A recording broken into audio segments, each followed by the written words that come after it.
Railway, NTPC और group D के लिए इतिहास के टॉप 10 मोस्ट इम्पॉर्टेंट क्वेश्चंस की सीरीज आ चुकी है। ये वीडियो एकमात्र पार्ट 1 है और इस वीडियो में ऐसे क्वेश्चंस पूछे जाएंगे जो पहले एग्जाम में पूछे जा चुके हैं और आने वाले एग्जाम में पूछने की संभावना होती है।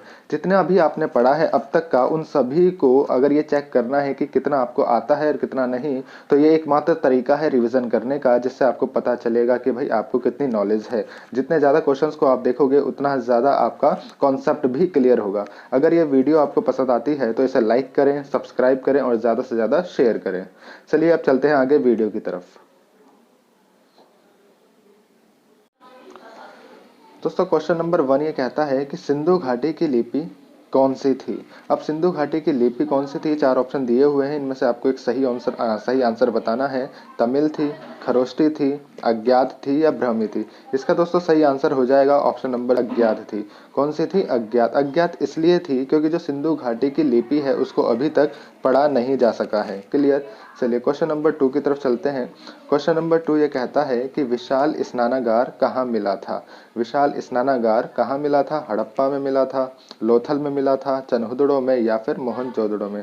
तो इसका सही आंसर क्या हो जाएगा दोस्तों? ऑप्शन नंबर डी, कहाँ पर विशाल स्नानागार मोहनजोदड़ो में मिला था। क्लियर। चलिए क्वेश्चन नंबर 3 की तरफ चलते हैं फटाफट। क्वेश्चन नंबर 3 ये कहता है कि सिंधु सभ्यता की जो अर्थव्यवस्था थी वह किस, उसकी ताकत क्या थी। मतलब सिंधु सभ्यता की अर्थव्यवस्था किस पर आधारित थी। तो इसका सही आंसर क्या होगा? इसका सही आंसर हो जाएगा ऑप्शन नंबर ए, कृषि। किस पर आधारित थी अर्थव्यवस्था सिंधु सभ्यता की? ऑप्शन नंबर ए, कृषि पर आधारित थी। क्लियर। चलिए क्वेश्चन नंबर 4 की तरफ आगे बढ़ते हैं। क्वेश्चन नंबर 4 ये पूछा गया है कि वैदिक लोगों द्वारा किस धातु का प्रयोग पहले किया गया था। वैदिक लोगों के द्वारा किस धातु का प्रयोग पहले किया गया था? चांदी का, सोने का, लोहे का या फिर तांबे का। इसका सही आंसर क्या हो जाएगा दोस्तों? इसका सही आंसर होगा तांबा, ऑप्शन नंबर डी। वैदिक लोगों के द्वारा सबसे पहले तांबे का यूज किया गया था। क्लियर।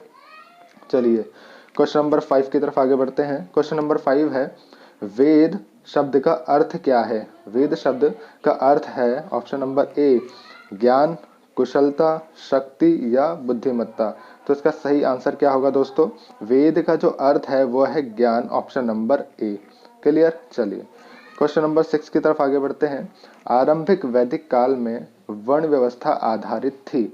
आरंभिक जो वैदिक काल था उसमें वर्ण व्यवस्था किस पर आधारित थी? वह थी व्यवसाय पर आधारित, मतलब ऑप्शन नंबर सी, व्यवसाय के आधार पर ही वर्ण व्यवस्था को बांटा गया था या अलग अलग चीज़ों में, अलग अलग व्यवस्थाओं में बांटा गया था।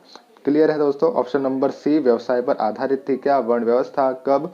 आरंभिक वैदिक काल में। चलिए क्वेश्चन नंबर 7 की तरफ बढ़ते हैं। क्वेश्चन नंबर 7 ये पूछा गया है कि आर्यों को एक जाति कहने वाला पहला यूरोपियन कौन था। आर्यों को एक जाति कहने वाला पहला यूरोपियन कौन था? तो वो था ऑप्शन नंबर सी, इसका करेक्ट आंसर हो जाएगा मैक्स मूलर। कौन था भाई? मैक्स मूलर था, जिन्होंने क्या कहा था? आर्यों को एक जाति कहा था। चलिए क्वेश्चन नंबर 8 की तरफ आगे बढ़ते हैं। क्वेश्चन नंबर 8 है, प्रसिद्ध गायत्री मंत्र कहाँ से लिया गया है। आप सभी को पता है गायत्री मंत्र क्या होता है, हम स्कूलों में गायत्री मंत्र का उच्चारण करते थे। तो गायत्री मंत्र जो लिया गया है वह ऋग्वेद से लिया गया है, ऑप्शन नंबर सी इसका करेक्ट आंसर हो जाएगा। तो प्रसिद्ध गायत्री मंत्र ऋग्वेद से लिया गया है, ऋग्वेद के 3रे मंडल से गायत्री मंत्र को लिया गया है। और यहाँ से एक क्वेश्चन और बनता है दोस्तों कि गायत्री मंत्र किसको समर्पित है। गायत्री मंत्र समर्पित है सूर्य देव को। क्लियर है। चलिए इस क्वेश्चन का आंसर हो जाएगा option number C, Rigveda. Question number 9 की तरफ बढ़ते हैं। क्वेश्चन नंबर 9 में पूछा गया है, वैदिक युग में राजा अपनी जनता से जो कर वसूल करते थे उसे कहते थे।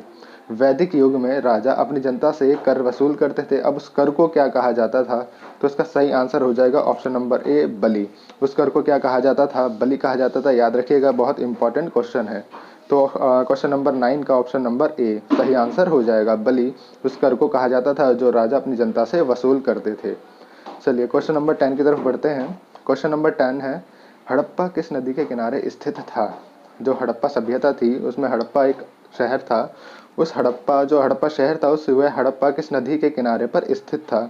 झेलम नदी, रावी नदी, सतलज नदी या फिर इनमें से कोई भी नहीं।